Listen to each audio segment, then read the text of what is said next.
Following recording is part 4 of my series of reviews of the Now Habit book by Neil Fiore. If you haven't seen the previous video, I highly advise you go back and watch them first.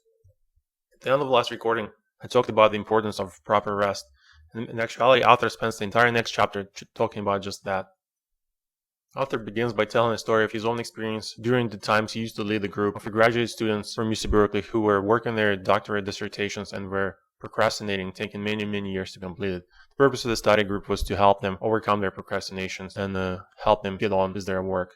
And there is certain qualities that he noticed between studying the students who were procrastinators and the students who weren't procrastinators. And throughout his work, he noticed that these qualities were shared by majority of procrastinators. So those qualities and symptoms of procrastinations were they saw themselves as always working. If you talk about them, their lives, they only saw work, and work. They didn't see anything else in their life. They thought of their life as if they were being placed on hold. As a matter of fact, this group that he was supervising, they often referred to their life as AD, which means after dissertation. The only way they can enjoy their life is after they finish their dissertation. They generally tend to view human beings as lazy, human beings who need to be forced to do a job. They view their work as sacrifice, something they have to do in order to get where they want to go. And whenever they spend time not on work-related activities, they felt guilty about it. They felt like they didn't have the right to do this kind of thing. When the author looked at the students who were successful, he noticed that they had completely different stories. They were actually having more fun. They were going out with friends. They were having social lives.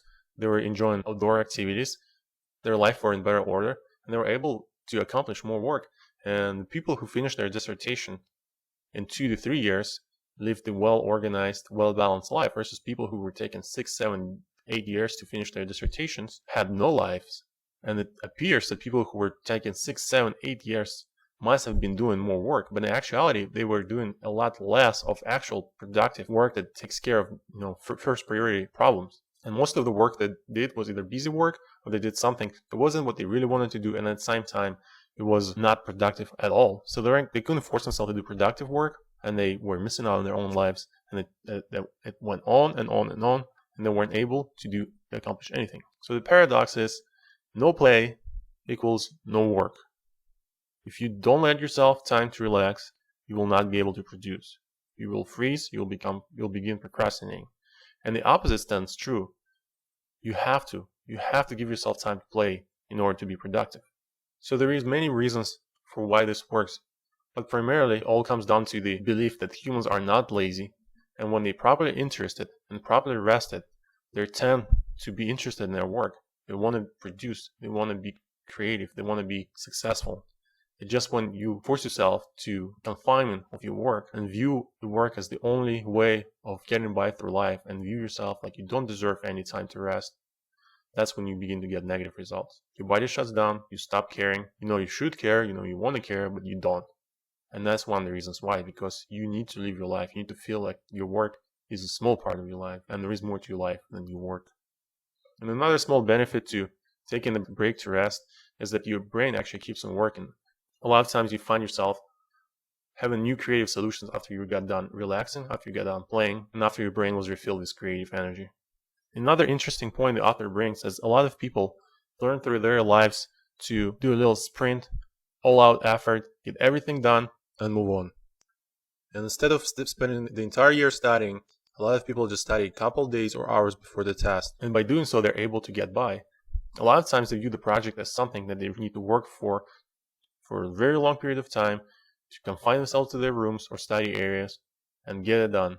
While it might be effective with a short project, in a long-term project, something like a doctorate dissertation or just working, having a job, you cannot use that approach any longer.